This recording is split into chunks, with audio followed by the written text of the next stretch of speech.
Você acha que lembra do circo, mas não lembra. O circo é que nunca esqueceu de você.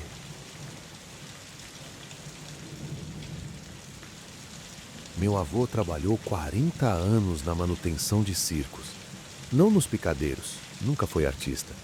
Ele chegava quando a lona já estava armada, verificava as conexões elétricas, os geradores, a fiação dos refletores, dizia que circo à noite era outro país. A última vez que ele aceitou um trabalho foi em 1987. Um circo pequeno, armado num terreno baldio na saída da cidade. Ele foi sozinho, com a caixa de ferramentas e uma garrafa térmica de café. Quando chegou, já passava das 11. O portão de lona estava entreaberto. Não havia ninguém na bilheteria nem no corredor de entrada. Meu avô conhecia aquela arquitetura temporária como a palma da mão. Primeiro a lona de acesso, depois o corredor escuro, depois a abertura para o picadeiro. Naquela noite, o corredor pareceu mais comprido. Ele achou que era cansaço. O gerador ficava nos fundos, atrás do palco. Meu avô caminhou contornando as arquibancadas vazias. Os bancos de madeira estavam todos na mesma posição, alinhados como dentes. O picadeiro estava iluminado por uma única lâmpada vermelha, dessas de emergência. No centro, alguém havia deixado um balde e uma vassoura. Ele não viu ninguém. No gerador, o problema era simples, uma válvula de combustível entupida. Meu avô trabalhou 15, 20 minutos. Quando terminou, limpou as mãos no pano e olhou o relógio de pulso. 11h47. Guardou a ferramenta, pegou a garrafa térmica e foi quando percebeu que o circo estava absolutamente silencioso. Não o silêncio do vazio, mas aquele silêncio de quem espera. Meu avô não era homem de fantasia. Caminhou de volta pelo corredor entre as arquibancadas. Olhou o relógio. 11h47. Ele parou. O ponteiro dos segundos continuava girando, circular, constante, mas o dos minutos não se movia. Meu avô apertou o relógio contra a orelha. O tic-tac estava lá, firme, intacto. Ele levantou a cabeça e olhou o picadeiro. O balde e a vassoura continuavam no mesmo lugar. A lâmpada vermelha pulsava leve, como se respirasse. Meu avô chamou. Ninguém respondeu. Ele decidiu ir embora. Atravessou o corredor de lona. O portão estava ali, à frente, a 10 passos. Ele caminhou. O portão não se aproximava. Caminhou mais rápido. O tecido da lona parecia se esticar, a saída recuando na mesma medida. Meu avô correu. O portão continuava distante, intocado, como se o corredor tivesse decidido crescer para dentro de si mesmo. Ele parou, respirou fundo e fez a única coisa que um homem prático poderia fazer. Voltou ao gerador. Dessa vez, levou 40 minutos para chegar.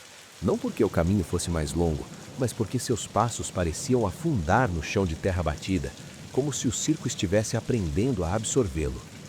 Quando alcançou o gerador, o relógio marcava 11h47. Meu avô sentou na caixa de ferramentas, abriu a garrafa térmica. O café ainda estava quente, mas ele não sentiu gosto. Ficou ali, ouvindo o próprio pulso, vendo a poeira dançar na luz vermelha. Em algum momento, ele começou a entender. Não era o tempo que estava parado, era o lugar. O circo não existia mais no fluxo de horas e minutos. Ele havia se descolado, como um pedaço de papel de parede solto, e agora respirava em seu próprio ritmo. Meu avô era apenas um visitante ali, um corpo estranho que o espaço tolerava, mas não reconhecia. Ele não sabe dizer quanto tempo ficou sentado. Sabe que em algum momento o café acabou. Sabe que a lâmpada vermelha começou a tremer. Sabe que ouviu vindo do picadeiro o som de uma vassoura arrastando na terra. Não olhou para trás quando passou pelo corredor. Dessa vez, o portão estava aberto. Ele atravessou a lona e o ar da madrugada o golpeou como um soco. O relógio marcava 5h23. Ele dirigiu para casa sobre um céu claro, o sol já raspando o horizonte. Quando abriu a porta, minha avó estava na cozinha, preparando café. "Dormiu bem?" perguntou ela. Meu avô não respondeu. Foi direto para o quarto, tirou o relógio do pulso, colocou na gaveta do criado de mudo. Ele nunca mais trabalhou à noite.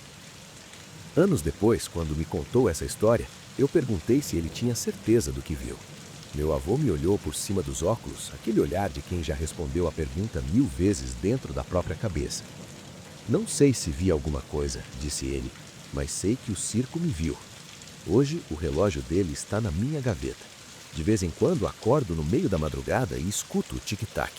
Abro a gaveta e olho os ponteiros. 11h47. Sempre 11h47. Eu devia jogar esse relógio fora, mas não consigo, porque no fundo tenho medo do que pode acontecer se o tempo ali dentro finalmente resolver andar. Se você está gostando dessa atmosfera sombria ao som da chuva, deixe seu like e me conte nos comentários de onde você está assistindo e que horas são aí. Quero saber em que parte do mundo essa história está chegando. Minha irmã mais velha sempre foi a curiosa, não no sentido inocente da palavra. Não era aquela vontade infantil de abrir presentes antes do Natal. Era algo mais fundo, mais áspero. Ela precisava saber o que havia atrás das portas fechadas, dentro das gavetas trancadas, no fundo dos armários empoeirados. Minha mãe dizia que a Isabel tinha nascido sem o botão do medo. O circo noturno chegou à cidade em outubro. Não era como os outros. Não tinha cores berrantes, nem carros de som anunciando a estreia. A lona apareceu numa terça-feira, armada durante a noite no terreno baldio perto do antigo matadouro. Ninguém viu montar, ninguém viu chegar.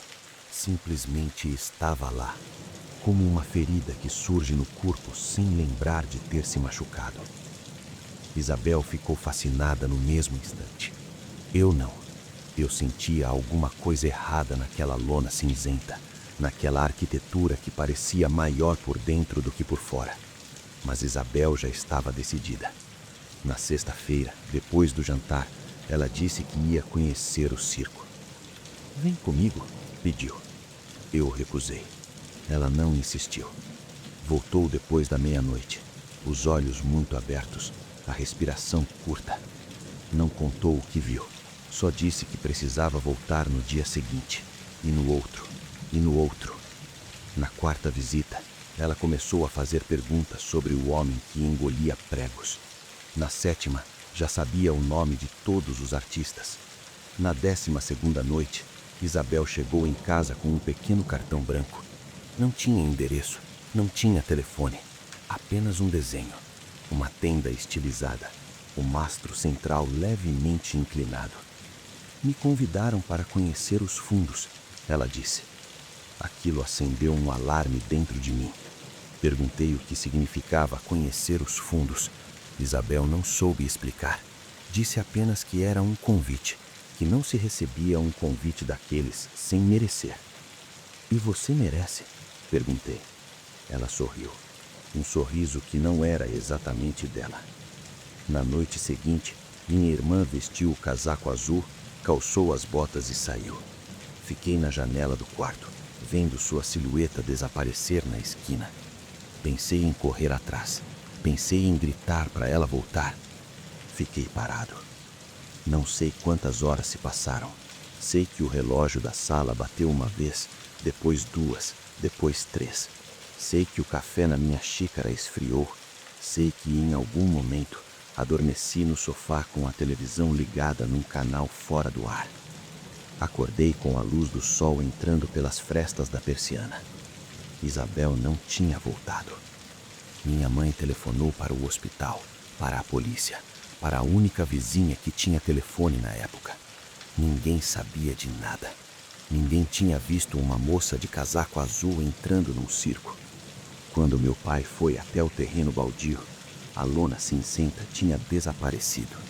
Sobrou apenas terra pisoteada, marcas de pneus e um pequeno cartão branco enterrado no barro. O desenho da tenda estava borrado, como se tivesse chorado. Enterramos minha irmã sem corpo. Foi o que o padre disse. Enterramos, mas não havia o que enterrar.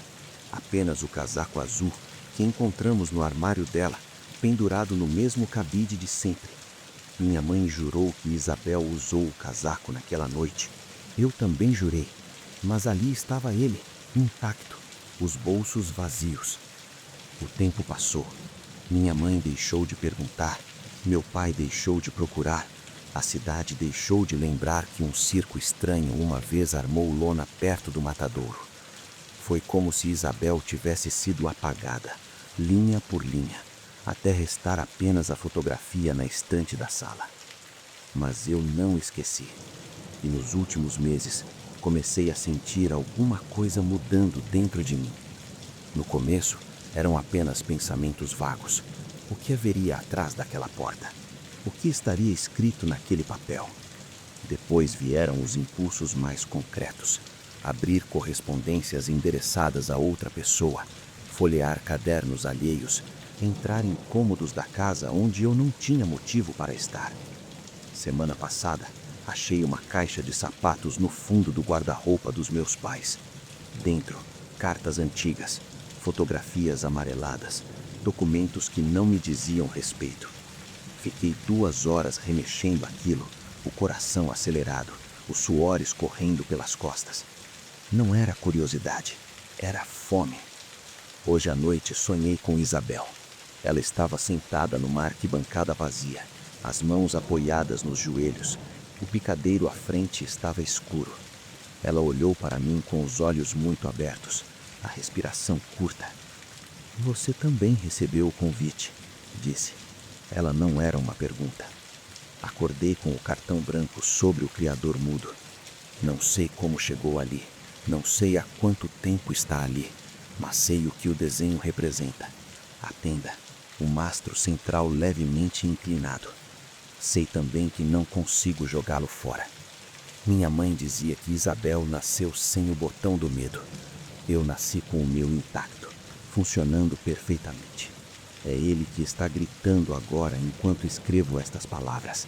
É ele que me diz que rasgue o cartão, que queime o cartão, que esqueça que existe.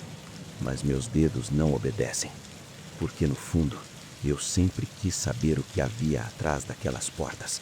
Sempre quis abrir aquelas gavetas. Sempre quis descobrir o que minha irmã viu naquela última noite que a fez merecer um convite para os fundos. A diferença é que Isabel foi por vontade própria. Eu sinto que quando eu for, não será exatamente uma escolha. Se essas histórias estão te envolvendo, se inscreva no canal para não perder os próximos relatos de terror ao som da chuva. Aqui sempre tem novas histórias para você relaxar.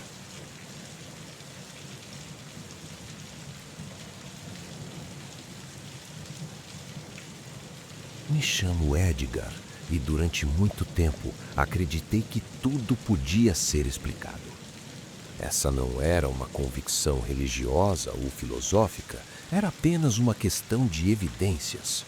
Luz elétrica, motor de combustão, telefone sem fio, tudo aquilo que um dia pareceu mágica, hoje tem manual de instruções.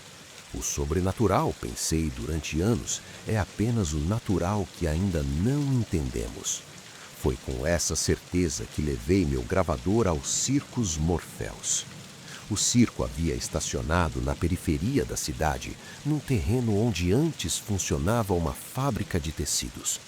Diziam coisas sobre ele, que os artistas nunca eram vistos fora da lona, que os animais não produziam som, que o dono usava um chapéu que escondia completamente o rosto. Diziam também que em 3 cidades diferentes, crianças haviam desaparecido depois da temporada. Eu queria desmentir tudo. Na primeira noite, cheguei cedo. O sol ainda não tinha se posto e a lona cinzenta parecia apenas uma lona cinzenta. Instalei o gravador no bolso interno do casaco, pressionei REC e comecei a andar. O corredor de entrada era mais comprido do que eu esperava. Dentro do picadeiro, o espetáculo já havia começado. Um homem muito magro, vestido de preto, dobrava o próprio corpo dentro de uma caixa de acrílico. As pessoas aplaudiam. Eu mantive as mãos nos bolsos, gravando. Na segunda noite, voltei com uma câmera. Na terceira, com 2 gravadores. Na quinta noite, o homem que dobrava o corpo me parou no corredor. Ele era mais magro ainda de perto, a pele esticada sobre os ossos como papel molhado. "Você grava tudo", disse ele. Não era uma pergunta. Eu expliquei meu projeto: documentar, catalogar, desmistificar. Ele me ouviu em silêncio, a cabeça levemente inclinada. Quando terminei, ele ficou me olhando por um tempo que parecia não caber dentro do relógio. "Volte amanhã", disse. "Vou te mostrar os fundos." Eu devia ter recusado, mas o cético dentro de mim queria provas. Queria ver com os próprios olhos que não havia nada além de cortinas e cordas e homens cansados esperando o próximo número. Na sexta noite, ele me levou para trás do picadeiro. Atravessamos uma cortina de veludo puído, depois um corredor estreito, depois outra cortina. O ar mudou. Não ficou mais quente nem mais frio, apenas diferente, como a pressão antes da tempestade. "Aqui", disse o homem magro, "pode gravar à vontade." O que vi primeiro foi um cavalo. Era um animal grande, baio, com uma mancha branca na testa. Estava imóvel no centro da área de serviço, os olhos abertos, as orelhas eretas. Aproximei-me com a câmera. O cavalo não piscou. "Está vivo?" perguntei. "Está o bastante", respondeu o homem magro. Toquei o pescoço do animal. O pelo era macio, quente. Senti a respiração contra a minha mão, lenta e profunda. O cavalo não moveu um músculo. Não virou a cabeça. Não moveu as orelhas. Permaneceu absolutamente imóvel, como uma fotografia que respira. Eu gravei. Depois veio o palhaço. Ele estava sentado numa cadeira de madeira no canto mais escuro do ambiente. Usava o figurino completo. Sapatos enormes, calças largas, nariz vermelho, mas o rosto estava paralisado num sorriso que não era pintura. A pele se esticava para os lados, os cantos da boca quase tocando as orelhas. Os olhos acompanhavam a deformação, puxados para as têmporas, como se alguém tivesse torcido seu rosto igual uma toalha molhada. "Acidente de trabalho", disse o homem magro. Aproximei a câmera. O palhaço não reagiu. Seus olhos estavam abertos, úmidos, vivos, mas não me viram. Não viram nada. Eu gravei. Na saída, o homem magro me segurou pelo braço. Os dedos dele eram gelados e compridos demais. "Você vai mostrar o que gravou?" perguntou. "Vou, é esse o objetivo." Ele soltou o braço. Fez um movimento com a cabeça, quase uma reverência. "Então mostre." Em casa, conectei a câmera ao computador. Abri o arquivo daquela noite. A barra de carregamento correu até o fim. A tela estava preta. Avancei, mais preto, mais preto. 20 minutos de gravação e nada além de um retângulo escuro, mudo, vazio. O áudio também não captou nada. Apenas um chiado constante, como estática de rádio, como respiração distante. Tentei o gravador, mesma coisa. Sentei na cama com os 2 equipamentos no colo, os olhos queimando de cansaço. Durante 1 hora tentei encontrar algum erro, alguma falha de configuração, alguma explicação técnica. Não encontrei. Na noite seguinte, voltei ao circo. Desta vez não avisei ninguém. Entrei pela lateral da lona, deslizando pela costura mal fechada. Encontrei o corredor, a cortina de veludo puído, o cavalo imóvel, o palhaço congelado no sorriso impossível. Desta vez, não levei câmera. Levei apenas um pequeno gravador digital, escondido no bolso da camisa. Pressionei REC. Apontei o microfone para o cavalo. Nada. Apenas o chiado. Apontei para o palhaço. O chiado aumentou levemente, como se algo estivesse tentando se formar dentro da estática. Então, apontei para o canto esquerdo do ambiente, onde o homem magro estava sentado numa cadeira idêntica à do palhaço, as mãos apoiadas nos joelhos, o rosto finalmente visível sob a luz amarela. O chiado explodiu num grito. Não era um som humano, era algo mais antigo, mais cru, como o protesto de uma dibrisa enferrujada ou o coachar de um sapo gigante. Era uma voz sim, mas uma voz que nunca aprendeu a articular palavras, apenas intenções, apenas fome. O homem magro não moveu os lábios. O Brito continuou. Larguei o gravador no chão e corri. Atravessei a cortina, o corredor, a saída lateral. O ar da noite entrou nos meus pulmões como água fria. Corri até o carro, liguei o motor, dirigi por 20 minutos sem ver o caminho. Em casa, joguei o gravador na gaveta do criadouro noite. Isso foi há 3 anos. Hoje, de madrugada, tirei ele de lá. A bateria ainda funcionava. Coloquei os fones de ouvido, respirei fundo, apertei play. Primeiro, o chiado. Depois, o grito. Depois, uma pausa. Então, a minha própria voz. Não a voz que eu usava naquela noite.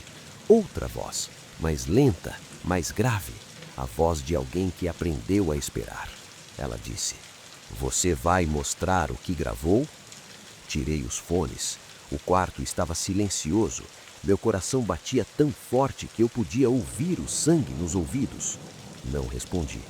Mas o gravador, ainda na minha mão, ainda ligado, ainda gravando, captou alguma coisa que eu não disse. Captou um chiado baixo, constante. Um chiado que parece, cada vez mais, com uma respiração.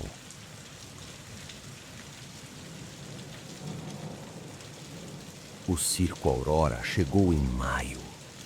Era um circo pequeno, daqueles que viajam em 2 carretas e armam a lona em 3 horas. Não tinha animais grandes, apenas 2 cavalos magros e um cachorro que pulava através de argolas de papel. Os artistas eram todos muito velhos ou muito jovens. O dono, seu Aloísio, usava um paletó puído e vendia os ingressos pessoalmente, sentado numa cadeira de praia. Meu tio Evaldo trabalhou para ele durante 12 anos. Não sei exatamente o que ele fazia no circo. Minha mãe dizia que era eletricista, mas meu pai afirmava que ele cuidava dos cavalos. Nas festas de família, quando alguém perguntava, tio Evaldo mudava de assunto com uma habilidade que só o silêncio ensina. Em junho daquele ano, ele não apareceu para o almoço de domingo. Minha mãe ligou para o número que tinha. Ninguém atendeu. Na terça-feira, ela foi até o terreno onde o circo estava armado, mas a lona já havia sido recolhida. Sobraram apenas marcas de pneus na terra batida e um pedaço de corda amarrado num mourão solitário. "Ele deve ter viajado com o circo", disse meu pai. "Logo aparece." Mas não apareceu. Nas semanas seguintes, notei uma coisa estranha. Minha mãe parou de mencionar o tio Evaldo. Não com tristeza nem com raiva, ela simplesmente parou, como se tivesse esquecido que ele existia. Quando meu pai perguntou casualmente se o irmão dele tinha ligado no Dia dos Pais, minha mãe franziu a testa. "Que irmão?" perguntou. Meu pai abriu a boca, hesitou, a expressão dele mudou gradualmente, como alguém que tenta lembrar um sonho e percebe que já perdeu todas as imagens. "Esquece", disse. "Acho que confundi." Eu tinha 14 anos. Lembrei do tio Evaldo naquela hora. Lembrei do sorriso dele, dos dedos manchados de graxa, do jeito que ele sempre trazia balas de hortelã escondidas no bolso do colete. Lembrei do almoço de domingo em junho, da cadeira vazia, da minha mãe servindo a comida como se houvesse um lugar a menos na mesa. Na hora do café, perguntei por ele. Minha mãe me olhou por cima da xícara. "Quem?" disse. Tentei descrever. O irmão do meu pai, o eletricista, o homem que trabalhava no circo. Minha mãe balançou a cabeça devagar, os olhos percorrendo meu rosto como procurando alguma pista de uma doença. "Você está inventando", disse ela. "Não é saudável inventar parentes." Na semana seguinte, procurei fotografias. Nossa família sempre foi de guardar tudo. Retratos de casamento, cartões de aniversário, cadernetas escolares.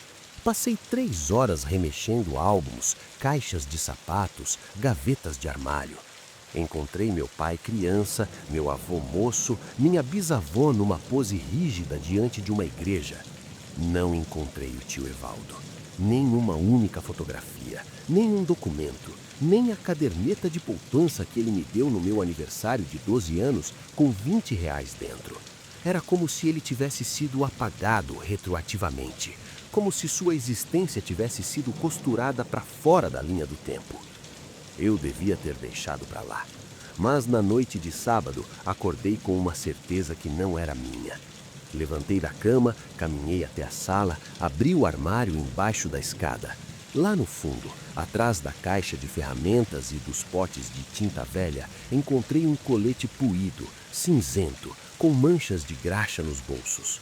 O cheiro de hortelã ainda estava ali. Domingo fui até o terreno do antigo matadouro.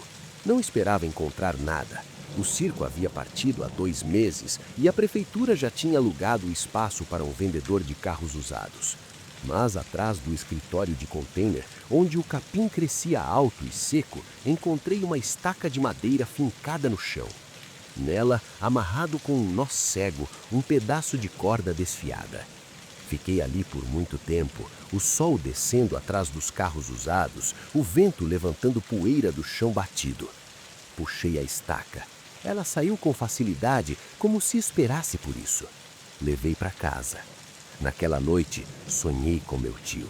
Ele estava sentado numa cadeira de praia, vendendo ingressos para um circo que não existia. O picadeiro às suas costas estava vazio. Quando me viu, sorriu com os dentes manchados de café. Você veio, disse. Sabia que você viria. Perguntei onde ele estava. Aqui, respondeu, apontando o chão de terra. Sempre estive aqui. Acordei com a luz do dia entrando pela janela. A estaca estava ao lado da cama, apoiada na parede, a corda balançando leve como se alguém tivesse passado por ela segundos antes. Guardei a estaca no armário embaixo da escada, ao lado do colete. Não contei para ninguém. Os anos passaram. Casei, mudei de cidade, tive filhos. Raramente pensava em tio Evaldo. Quando pensava, era como lembrar de um personagem de livro lido na infância, familiar, mas irreal. Até que há 2 semanas, minha filha mais nova chegou da escola com uma história. Hoje veio um circo, disse ela enquanto tirava a mochila. Meu coração deu um pulo curto, descompassado. Que circo? Perguntei. Ela deu de ombros, distraída. Não sei o nome, é pequeno. Tem um velho vendendo ingresso numa cadeira de praia. Fiquei parado no meio da cozinha, o pano de prato esquecido na mão.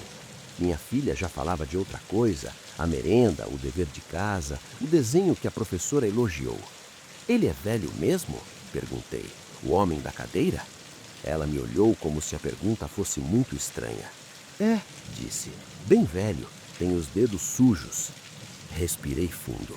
E o que mais? Insisti. O que mais você reparou? Minha filha franziu a testa. Ficou em silêncio por um instante, os olhos perdidos no canto da sala, como quem tenta alcançar uma lembrança que escorre.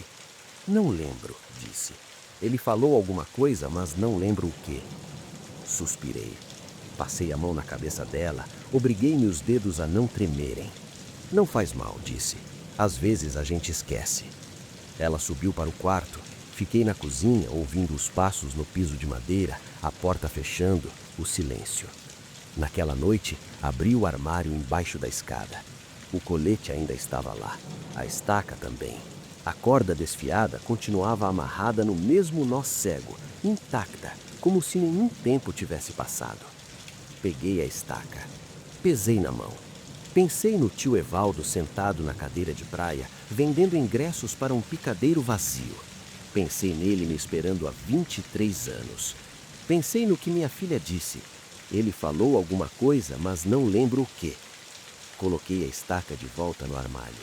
Fechei a porta. Hoje, na hora do almoço, perguntei à minha esposa se ela lembrava do Circo Aurora. Ela mastigou o arroz, engoliu, bebeu um gole de água. Que circo? Perguntou. Balancei a cabeça. Esquece. Acho que confundi. Ela sorriu e continuou comendo. Minha filha desenhava no guardanapo. O vento batia na cortina da janela. Eu não confundi, mas no fundo sei o que acontece com quem tenta puxar a estaca para trás. Sei o que acontece com quem se recusa a esquecer. O circo não leva apenas quem vai até ele. O circo também leva quem fica esperando.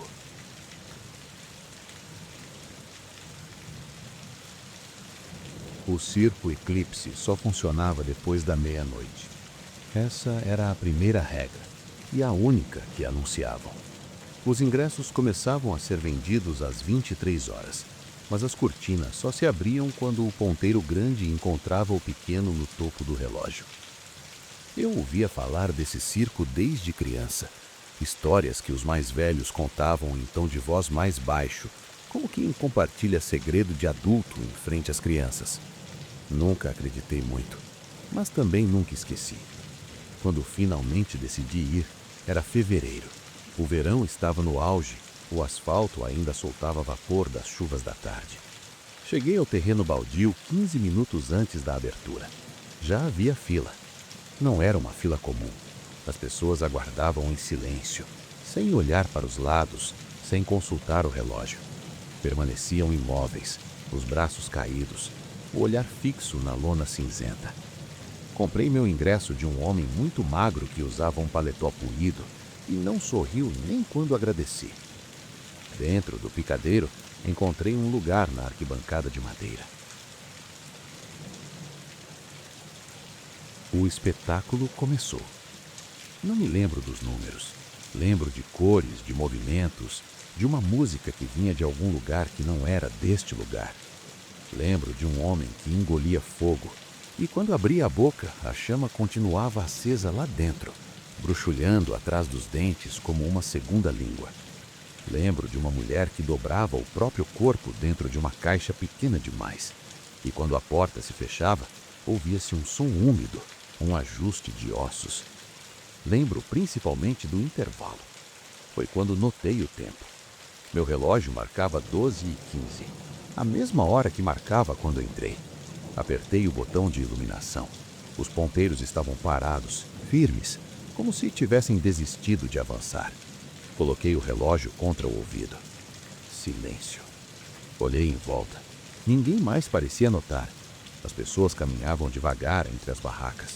Compravam algodão doce, conversavam em voz baixa. Uma mulher ria baixinho, a mão cobrindo a boca. O homem do paletó puído passou por mim carregando uma bandeja vazia. Quanto tempo dura o espetáculo? Perguntei. Ele parou. Virou o rosto na minha direção, mas os olhos não me encontraram. Ficaram pairando em algum ponto acima da minha orelha esquerda. O quanto você precisar, respondeu, e seguiu andando.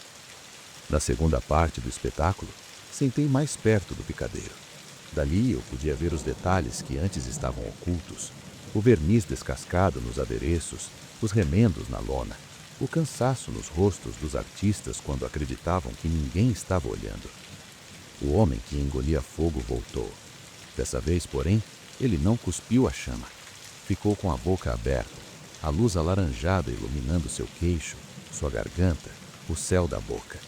E o tempo, que já estava parado, pareceu encolher. Não sei explicar de outra forma. O ar ficou mais denso, os segundos mais grossos. Respirei fundo e senti o peso do oxigênio nos pulmões, como se cada molécula tivesse triplicado de massa.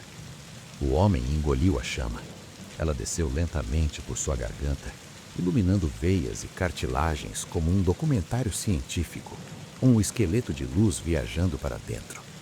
Então a plateia aplaudiu e o homem apagou. Não desmaiou, não cambaleou, simplesmente ficou imóvel, a boca ainda aberta, os olhos fixos num ponto distante. O brilho da chama ainda estava lá, mas agora parecia vir de muito longe, como um vagalume preso no fundo de um poço. Aplaudi também, não por educação, por alívio. O espetáculo terminou sem anúncio. As pessoas simplesmente começaram a se levantar, caminhar em direção à saída, desaparecer na noite. Fiquei sentado na arquibancada vazia, ouvindo o silêncio que sucedeu os aplausos. Meu relógio continuava parado em 12h15. Levantei e procurei o homem magro do paletó. Encontrei ele nos fundos, sentado numa cadeira de madeira, os dedos entrelaçados sobre o colo. Preciso ir embora, disse. Ele inclinou a cabeça. Pode ir. Mas meu relógio está parado. Ele não respondeu. Que horas são? Que horas são de verdade? O homem magro levantou os olhos. Dessa vez me encontrou. Seus olhos eram castanhos, muito claros, quase transparentes nas bordas. Aqui dentro, disse ele, são sempre 12h15. Atravessei o corredor de lona com passos largos. O portão estava aberto, a noite lá fora escura e parada. Pisei no asfalto do terreno baldio. Senti a brita sobre as solas dos sapatos. Ouvi o coacar distante de um sapo. Meu relógio continuava parado. Caminhei até o carro. Coloquei a chave na ignição. O motor pegou na primeira tentativa. Olhei o relógio do painel. 12h15. Dirigi pela avenida vazia, os semáforos piscando em alerta. Passei pelo mercado fechado, pela praça deserta, pela igreja com a porta entreaberta. Em casa, a luz da sala ainda estava acesa. Minha esposa estava na cozinha, lendo um livro. Chegou cedo, disse sem levantar os olhos. Olhei o relógio da parede. 11h40. Olhei meu pulso. 12h15. Naquela noite, dormi com o relógio debaixo do travesseiro. Quando acordei, os ponteiros avançaram 5 minutos. Coloquei o aparelho no criado mudo e não usei mais. Isso foi há 3 semanas. Ontem, meu filho chegou do colégio com um panfleto amassado no bolso da calça. Joguei na mesa da cozinha. Ia para o lixo, mas alguma coisa me fez olhar. Circo Eclipse. Uma noite que não termina. Só hoje entendi o que o homem magro disse. O quanto você precisar. Ele não estava falando do espetáculo. Estava falando do tempo. Peguei o relógio do criado mudo. Os ponteiros continuavam girando, agora no ritmo certo, marcando as horas como qualquer relógio comum. Coloquei no pulso. Senti o peso do metal, o toque frio da pulseira. Sinto agora, enquanto escrevo. 12h15. Ainda são 12h15. E tenho medo de que mesmo longe da lona, mesmo depois de 3 semanas de horas normais, dias normais, vida normal, eu nunca tenha realmente saído de lá. Tenho medo de estar ainda sentado na arquibancada de madeira, ouvindo a música que vem de lugar nenhum, vendo o homem engolir a chama que nunca apaga. Tenho medo de que, quando finalmente levantar para ir embora, descubra que a noite ainda nem começou.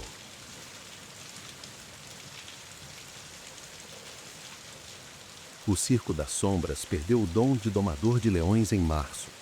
Não me pergunte como eu sei o mês. Essas coisas a gente não aprende por comunicado oficial. Você simplesmente acorda num dia e sente que alguma coisa mudou. O ar fica diferente, o silêncio pesa mais.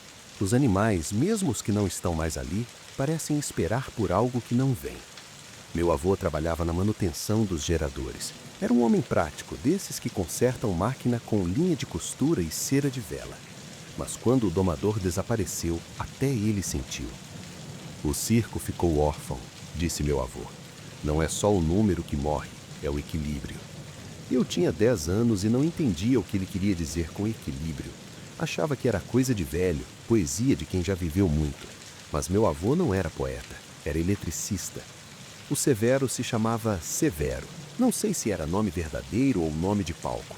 No circo, todo mundo tem 2 nomes, o que a mãe dá e o que o picadeiro empresta. Severo era o que o picadeiro tinha dado. Ele trabalhava com 3 leões africanos. Não leões novos, nem especialmente treinados. Eram animais velhos, de crinas ralas e dentes amarelados. Mas quando Severo estalava o chicote no ar, os 3 se alinhavam como soldados. Ninguém viu ele partir. A lona foi armada normalmente naquela noite. O espetáculo começou com 15 minutos de atraso, coisa incomum para um circo que sempre prezou a pontualidade. Meu avô foi chamado para verificar um curto-circuito nos refletores do picadeiro. Foi quando ele notou que os leões não haviam sido alimentados. As tigelas estavam vazias, contou meu avô décadas depois. Os bichos deitados, sem forças, pareciam saber que não adiantava mais esperar. Procuraram Severo até o amanhecer. Revistaram os camarins, os trailers, a área de serviço. O homem simplesmente desapareceu, como se o picadeiro o tivesse engolido entre um número e outro. O circo deveria ter fechado, mas não fechou. Na noite seguinte, a lona foi aberta no mesmo horário. As pessoas chegaram, compraram ingressos, ocuparam as arquibancadas. Meu avô assistiu tudo da coxia, os refletores ajustados, o gerador roncando baixo nos fundos. Quando chegou a hora do número dos leões, a cortina se abriu. Os 3 animais entraram no picadeiro. Não havia domador. Os leões caminharam em círculo, devagar, as cabeças baixas. Pararam no centro da arena. Sentaram. Abriram a boca num bocejo silencioso. A aplaudiu. Meu avô não aplaudiu. Ele estava olhando para a cadeira do domador, vazia sobre a luz amarela, e percebeu que a sombra projetada no chão não era de uma cadeira vazia. Era a silhueta de um homem sentado. O número dos leões durou 12 minutos. Os animais se moveram como se comandados por uma voz que ninguém mais podia ouvir. Fizeram a roda, o salto, a passagem pelo aro incendiado. Ao final, curvaram as cabeças diante da cadeira vazia. A aplaudiu. Meu avô foi até os fundos e vomitou atrás do gerador. Os dias passaram. O circo seguiu viajando, armando e desarmando a lona. Os leões continuaram se apresentando todas as noites, sempre sem domador, sempre recebendo aplausos. Ninguém parecia achar aquilo estranho. Ninguém perguntava onde estava Severo. Meu avô perguntou uma vez. O homem magro do paletó puído respondeu sem levantar os olhos da cadeira de praia. Ele ainda está aqui, só não ocupa o mesmo espaço. Não sei o que meu avô entendeu dessa frase. Sei que ele nunca mais perguntou. No mês seguinte, o cachorro que pulava através de argovas começou a apresentar problemas. Era um animal velho, acostumado com os holofotes, mas de repente não conseguia mais completar o salto. Ficava parado diante do aro, o rabo imóvel, os olhos fixos no vazio. A dona do cachorro era uma mulher miúda, com mãos trêmulas e voz rouca. Ela tentou de tudo: petiscos, reforço positivo, mudança na altura do aro. O cachorro não respondia. Ele sente falta do Severo, disse meu avô. A mulher o olhou como se ele tivesse falado em outra língua. O quê? O circo precisa de alguém naquela cadeira, explicou meu avô. Não precisa ser o Severo, mas precisa de alguém. A mulher não respondeu. Naquela noite, o número do cachorro foi cancelado. Na semana seguinte, o homem que dobrava o próprio corpo começou a reclamar de dores nas articulações. Coisa de idade, diziam. Mas as dores não passavam com pomada, nem com compressa, nem com as pílulas que o médico da cidade receitou. Ele continuou se apresentando, mas agora seu corpo já não dobrava como antes. Ficava um palmo acima da caixa, forçando a tampa, o suor escorrendo pelo rosto. O circo precisa de alguém, repetiu meu avô. Dessa vez ninguém fingiu não ouvir. A última vez que vi o Circo das Sombras foi em novembro. Meu avô me levou para ajudar na desmontagem dos geradores. Era madrugada. A lona já estava no chão, as carretas abertas esperando o carregamento. Perguntei por que o circo estava indo embora tão cedo. Meu avô apontou para o picadeiro desmontado, as arquibancadas empilhadas, a cadeira do domador encostada na parede de lona. Eles encontraram um substituto, disse ele. Olhei para a cadeira, não vi ninguém. Quem? Perguntei. Meu avô não respondeu. Apertou o último parafuso do gerador, fechou a caixa de ferramentas, levantou devagar, as juntas estalando. Alguém que estava faltando, disse ele. Naquela noite dormi com Severo. Ele estava sentado na cadeira do domador, o chicote enrolado no braço, os olhos fixos no picadeiro vazio. Os leões dormiam aos seus pés, as crinas brilhando sob a luz vermelha. Perguntei se ele estava bem. Ele sorriu. Não era um sorriso triste. Estou onde preciso estar, respondeu. Acordei com a luz do sol entrando pela janela. Meu avô já estava na cozinha, preparando café. Perguntei pelo circo. Ele disse que tinha partido durante a noite. E o domador novo? Perguntei. Meu avô mexeu o café devagar, a colher tilingando contra a porcelana. Que domador novo? Disse ele. Fiquei em silêncio. Ele bebeu o café, apoiou a xícara na pia, passou a mão no meu cabelo. Não fica pensando nisso, disse ele. Circo é assim. Chega, ocupa um pedaço da terra, depois vai embora. Leva o que precisa levar. Deixa o que precisa ficar. Hoje, 30 anos depois, ainda penso na cadeira vazia sob a luz amarela. Penso nos leões que se apresentavam sem domador. Penso no homem magro que dizia que Severo ainda estava ali, só não ocupava o mesmo espaço. E penso no que meu avô não disse naquela manhã. Sobre quem realmente ocupou a cadeira depois que Severo partiu. Sobre quem está ocupando agora.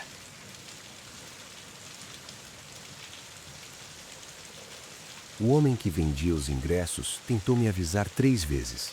Na primeira, eu estava na fila, olhando distraidamente para o letreiro pichado onde se lia Circo Astro em tinta descascada. Ele não falou comigo diretamente. Apenas murmurou alguma coisa para o próprio peito enquanto rasgava os bilhetes, os dedos sujos de tinta vermelha.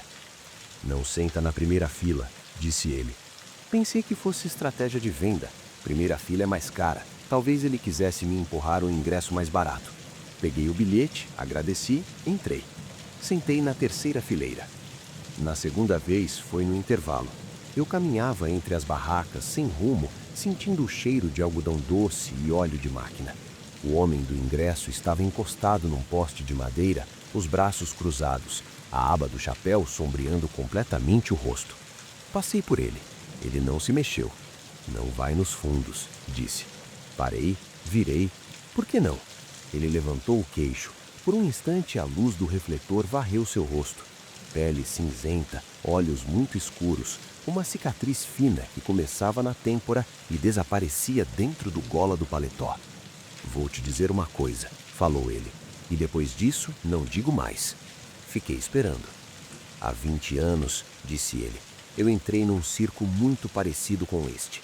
Não exatamente igual, mas parecido. Sentei na primeira fila, comi algodão doce, aplaudi o homem que engolia pregos, e quando o espetáculo terminou, eu também fiquei." Ele fez uma pausa, engoliu seco. "Alguém veio me perguntar se eu queria ver os fundos. Eu disse que sim, e passei 20 anos vendendo ingresso na entrada de um circo que não é o meu, numa cidade que não é a minha, para pessoas que não sabem que eu também fui público uma vez." A cicatriz no rosto dele pareceu brilhar, úmida. "O que você viu nos fundos?" perguntei. Ele não respondeu, apenas balançou a cabeça devagar. "Você ainda pode escolher", disse. "Pode ir embora agora, dormir na sua cama, acordar amanhã e esquecer que este circo existe. Pode viver 40, 50 anos sem nunca mais pensar nesta noite." Ele olhou nos meus olhos. "Ou pode ir ver os fundos." Fiquei parado.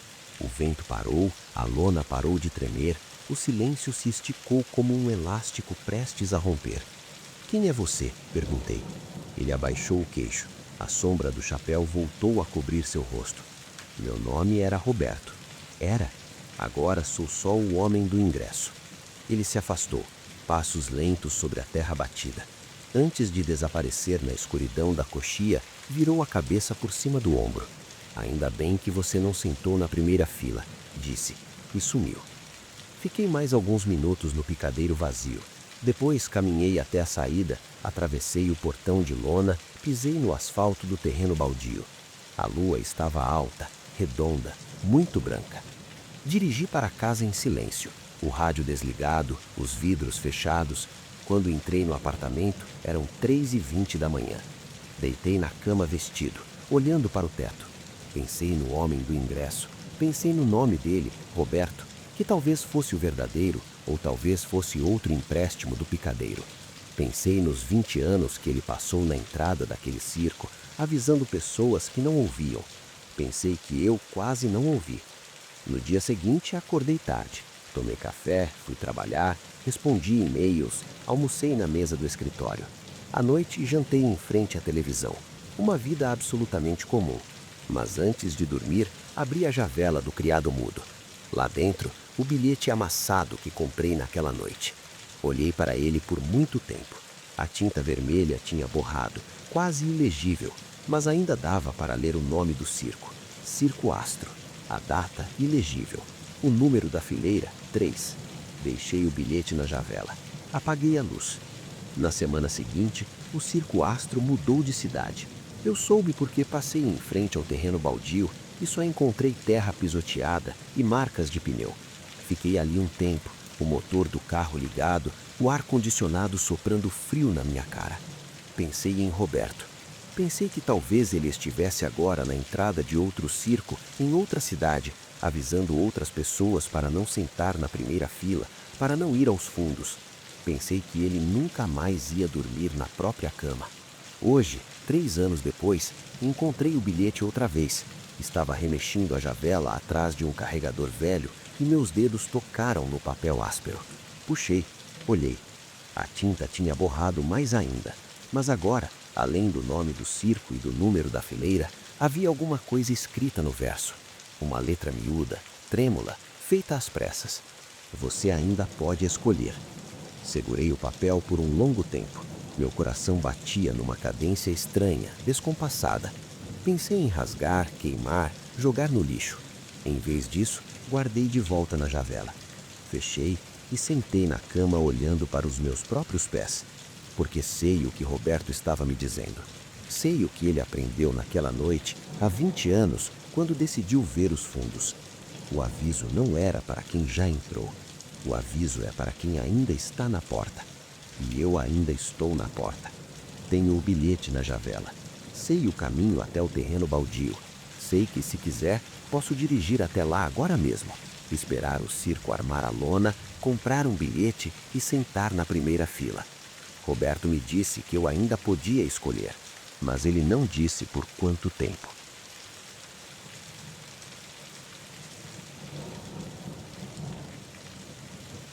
Lembro do cheiro. É por onde minha memória sempre começa. Algodão doce queimado, óleo de máquina quente, terra molhada. Não lembro o nome do circo. Não lembro em que cidade estávamos. Não lembro quem me levou. Mas lembro do cheiro. Meu pai gostava de circos. Minha mãe dizia que era coisa de infância que ele guardava dos tempos em que o avô trabalhava na montagem das lonas. Não sei se é verdade. Na época em que essa história aconteceu, meu pai já não estava mais em casa. Fui com minha tia, ou talvez com uma vizinha. A memória falha aqui, como um filme que perdeu vários quadros. Lembro da arquibancada de madeira. Lembro de estar sentado muito alto, os pés balançando no ar, incapazes de tocar o chão. Lembro das luzes coloridas refletindo na lona, criando sombras que se moviam sem corpo. Lembro de um palhaço que caminhava devagar pela borda do picadeiro, os sapatos enormes produzindo um som úmido na terra. O palhaço parou. Olhou diretamente para mim. Não tenho certeza disso. A memória pode ter inventado. Crianças acreditam que são o centro do mundo, que cada olhar é um endereçamento. Talvez ele estivesse apenas descansando. Talvez estivesse olhando para a plateia como um todo. Mas eu lembro que ele apontou. Lembro do dedo enluvado, branco, imenso, esticado na minha direção. Lembro da boca pintada num sorriso vermelho que não se movia quando o resto do rosto respirava. Lembro que minha tia, ou vizinha, puxou minha mão e disse: "Não olha." Não sei se obedeci. Depois disso, a memória se quebra em fragmentos menores. Lembro de um corredor comprido, a lona roçando meus ombros dos dois lados. Lembro da mão de um adulto apertando a minha, firme demais. Lembro de uma porta pequena, quase do meu tamanho, pintada de azul descascado. Lembro de não querer entrar. "Você vai gostar", disse alguém. "É especial, só para crianças que sentaram na frente."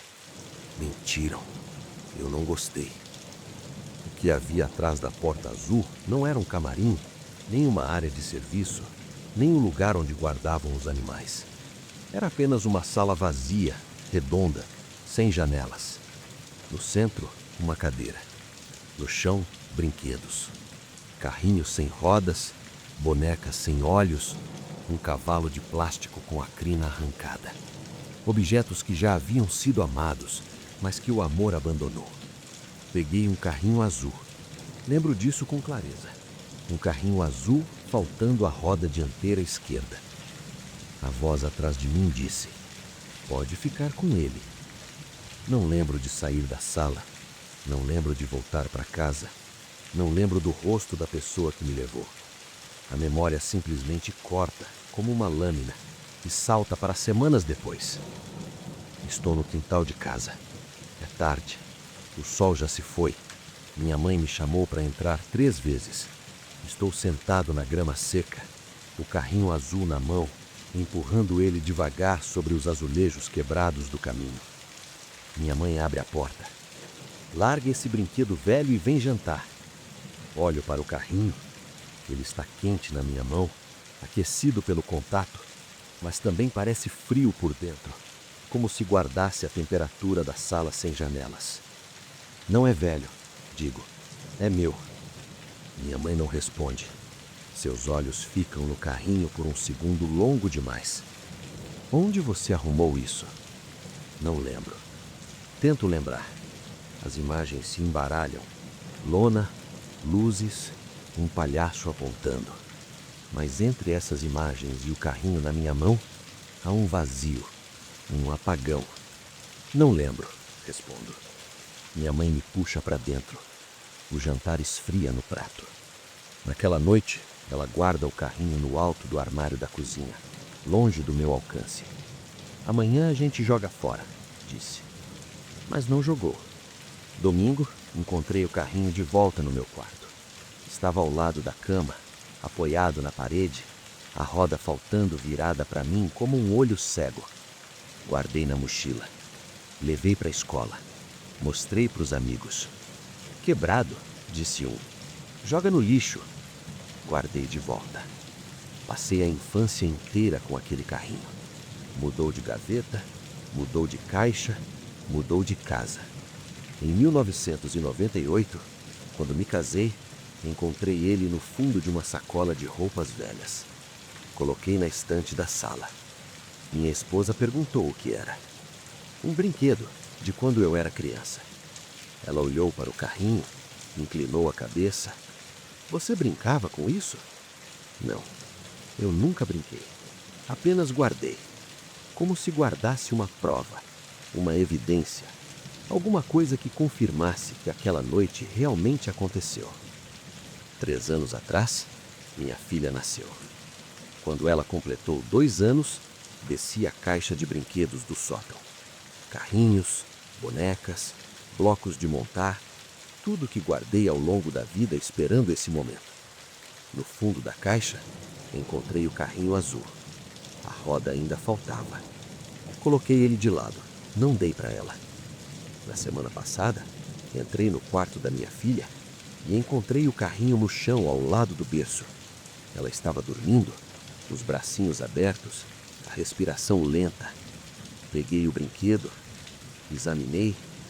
A roda dianteira esquerda ainda não estava lá, mas havia alguma coisa diferente. No lugar onde a roda deveria estar, alguém tinha desenhado um círculo imperfeito com giz vermelho. Não era uma reparação, era uma marca, um símbolo, um lembrete. Perguntei à minha esposa se ela tinha dado o carrinho para a criança. Que carrinho? Disse. Mostrei o objeto. Ela franziu a testa, pegou, virou, examinou e disse: não sei o que é isso. Não lembro ter visto antes. Guardei o carrinho no bolso. Naquela noite, sonhei com a sala redonda sem janelas. A cadeira no centro estava vazia. Os brinquedos no chão eram os mesmos. Carrinhos sem rodas, bonecas sem olhos, um cavalo de plástico com a crina arrancada. No meio deles, minha filha. Ela segurava o carrinho azul, olhava para a cadeira vazia, esperava. Acordei com o coração acelerado, a camisa encharcada de suor. Levantei, fui até o quarto dela, dormia em paz, os bracinhos entreabertos, a respiração subindo e descendo. O carrinho não estava mais no meu bolso. Revirei a calça, revirei o chão, revirei a cama, nada. Voltei ao quarto dela. Agora, ao lado do berço, apoiado na parede, a roda faltando virada como um olho cego, o carrinho azul esperava. Peguei ele, sentei na poltrona do quarto, Fiquei ali até o amanhecer, o brinquedo apertado na mão, a respiração da minha filha preenchendo o silêncio. Não sei como ele voltou para o quarto dela. Não sei quem desenhou o círculo vermelho. Não sei o que significa. Mas sei que em algum lugar existe uma sala redonda sem janelas. Existe uma cadeira vazia no centro. Existem brinquedos espalhados no chão, esperando por mãos pequenas que os recolham. E sei que o palhaço... Não coma o algodão doce, foi o que o velho me disse. Não era funcionário do circo, não usava uniforme nem crachá. Apenas um homem magro sentado num banco de madeira perto da bilheteria, os dedos entrelaçados sobre uma bengala que não parecia lhe dar apoio. Parei, olhei para ele. Por que não? Ele não respondeu de imediato. Ficou me encarando com olhos muito claros, quase transparentes nas bordas, como se a cor tivesse desbotado de tanto uso. Porque você ainda pode escolher, disse ele. Depois que come, a escolha vira lembrança. Achei que fosse maluco.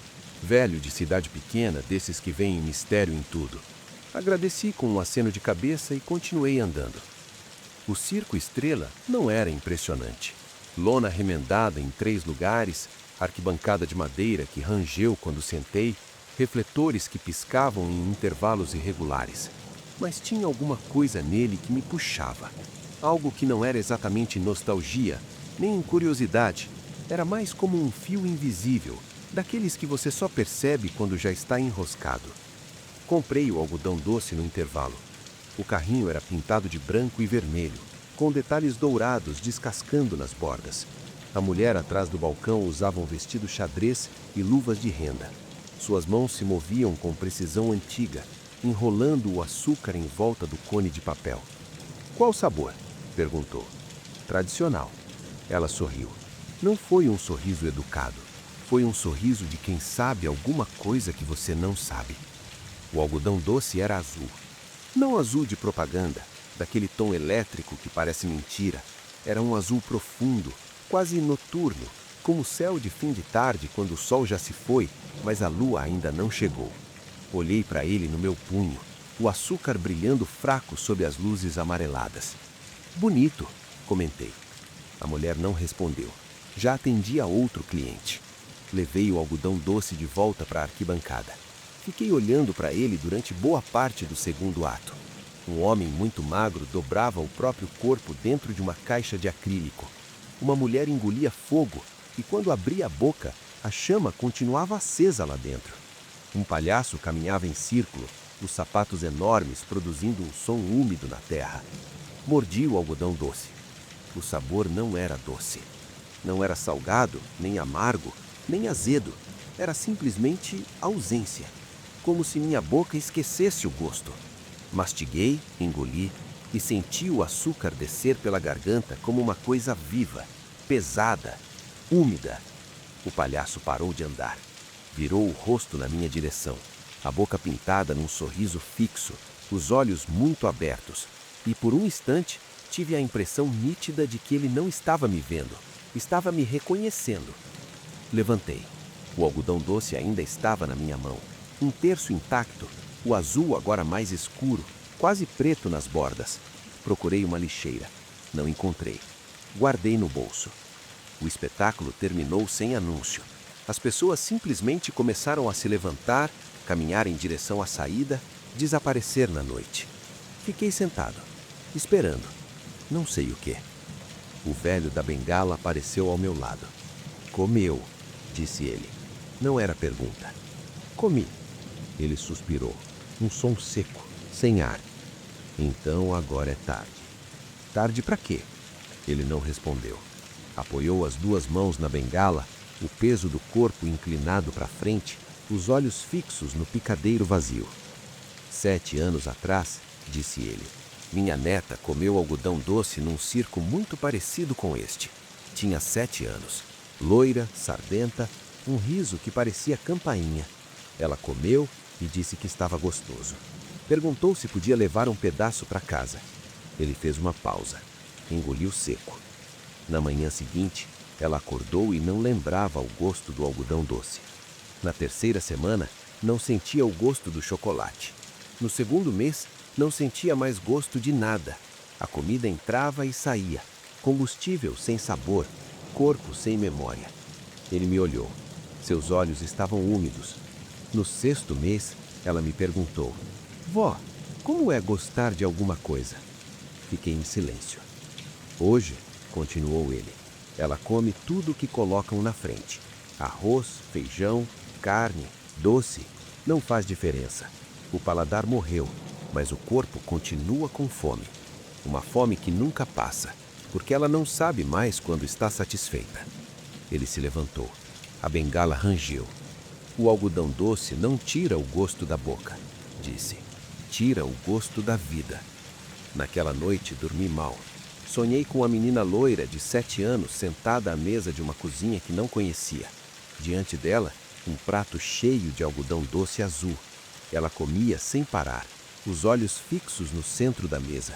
O riso de campainha substituído por um som úmido, mecânico, infinito. Acordei com a mão dentro do bolso. O algodão doce ainda estava lá. Não estava derretido, nem endurecido, nem grudento. Parecia exatamente como na noite anterior. O azul profundo, a textura aerada, o cone de papel intacto. Levei à boca. Mordi. O mesmo não sabor. A mesma ausência. Mastiguei, engoli e senti alguma coisa mudar dentro de mim. Não foi no paladar, foi na memória. De repente, não conseguia me lembrar o gosto do café da manhã. Não conseguia me lembrar o gosto do pão com manteiga que comia todos os dias desde criança. Não conseguia me lembrar o gosto do beijo da minha mãe na testa. Passei a semana testando. Comida japonesa, chocolate belga, fruta colhida no pé. Tudo entrava e saía. Combustível sem sabor, corpo sem memória. No sábado jantei na casa da minha avó. Ela fez o meu prato preferido, a receita de família que ninguém nunca conseguiu copiar. Não senti nada. Minha avó perguntou se estava bom. Eu disse que sim. Ela sorriu, satisfeita, e continuou comendo. Naquela noite, voltei ao terreno baldio. O circo ainda estava lá. A lona tremilava leve, as luzes apagadas, as arquibancadas vazias. Caminhei até o carrinho de algodão doce. A mulher de vestido xadrez ainda estava atrás do balcão. Quero mais, disse. Ela sorriu. O mesmo sorriso de quem sabe alguma coisa que você não sabe. Todo mundo quer, respondeu. Enrolou o açúcar no cone de papel. O azul era mais escuro agora, quase preto nas bordas. Entregou para mim com as mãos enluvadas. Esse é por conta da casa. Cliente frequente tem desconto. Peguei o algodão doce, olhei para ele, pensei na menina loira de 7 anos comendo sem parar diante de um prato infinito. Pensei no velho da bengala sentado no banco da praça, esperando a neta recuperar um gosto que nunca vai voltar. Levei o algodão doce à boca e comi. Hoje, 3 semanas depois, ainda volto ao circo toda noite. Compro um algodão doce, sento na arquibancada, vejo o espetáculo, não sinto o sabor, não sinto mais nada. Mas às vezes, no meio da noite, acordo com uma lembrança que não é minha. Uma menina loira, sardenta, sentada à mesa de uma cozinha que não conheço. Diante dela, um prato vazio. Ela olha para mim com olhos muito claros, quase transparentes nas bordas, e me pergunta: como é gostar de alguma coisa? Nunca sei o que responder, porque no fundo, já não me lembro mais.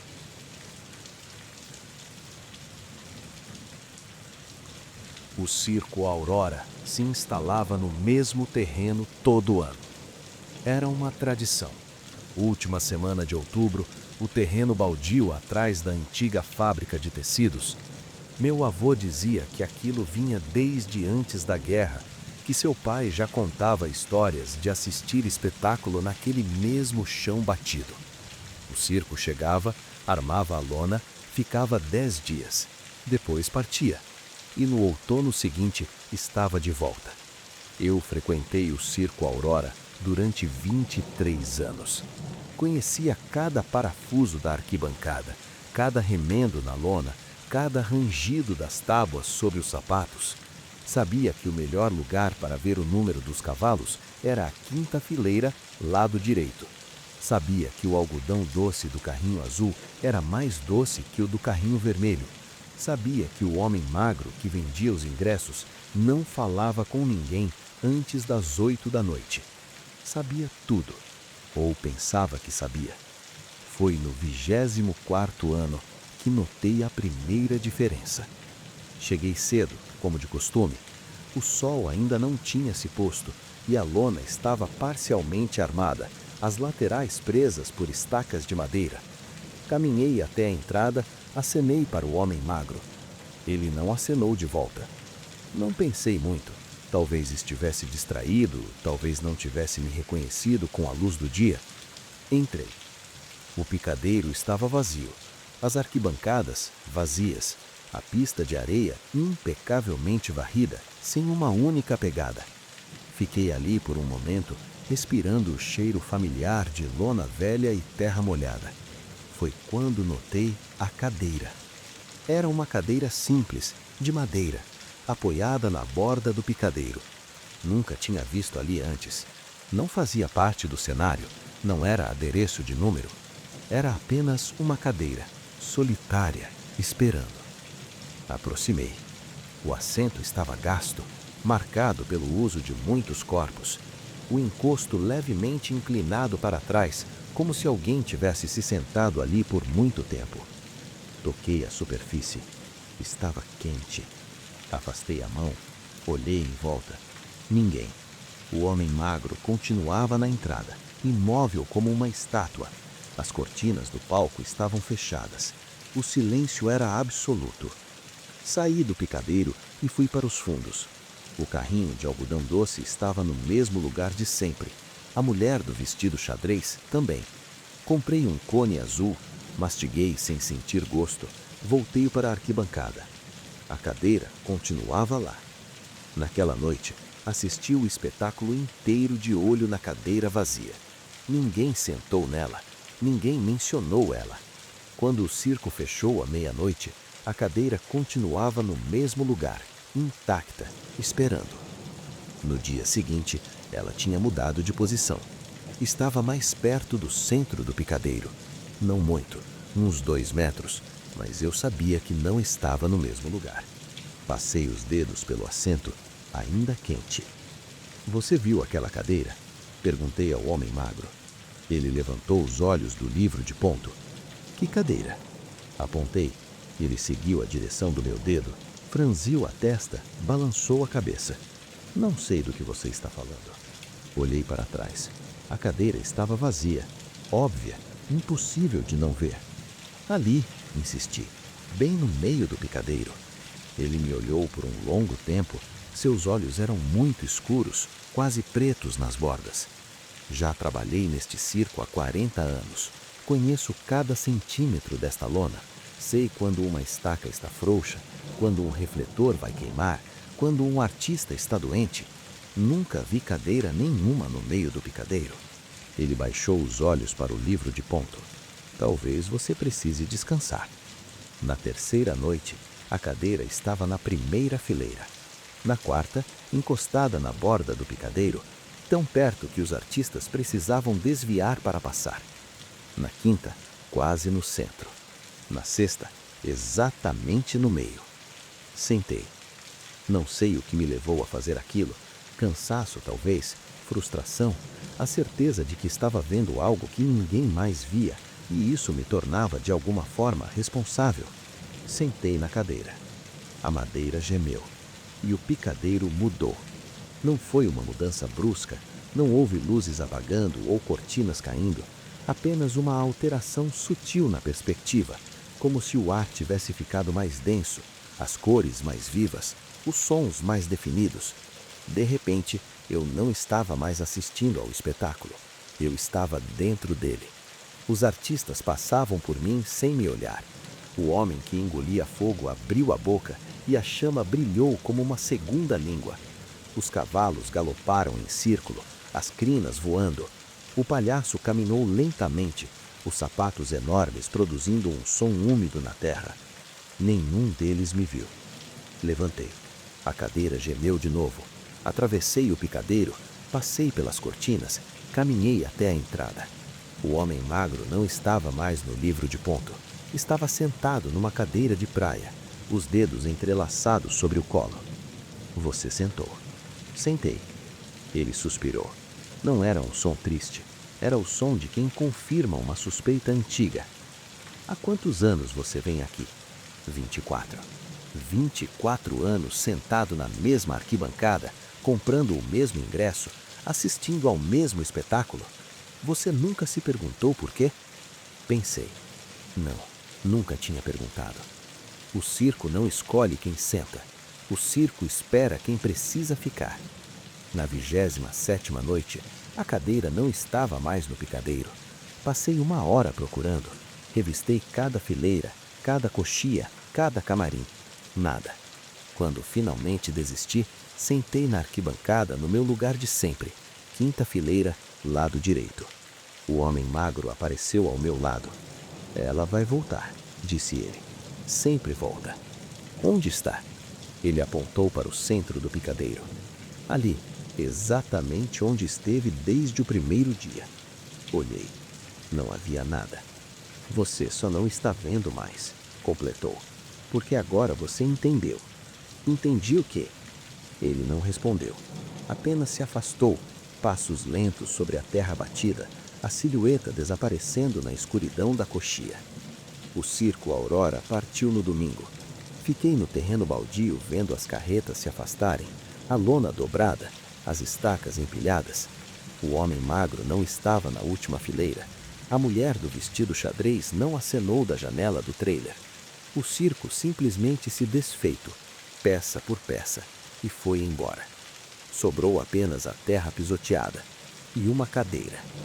Ela estava no centro exato do terreno, onde antes ficava o picadeiro. A madeira gasta, o encosto levemente inclinado para trás, como se alguém tivesse se sentado ali por muito tempo. Toquei a superfície. Estava quente. Fiquei olhando para ela por muito tempo.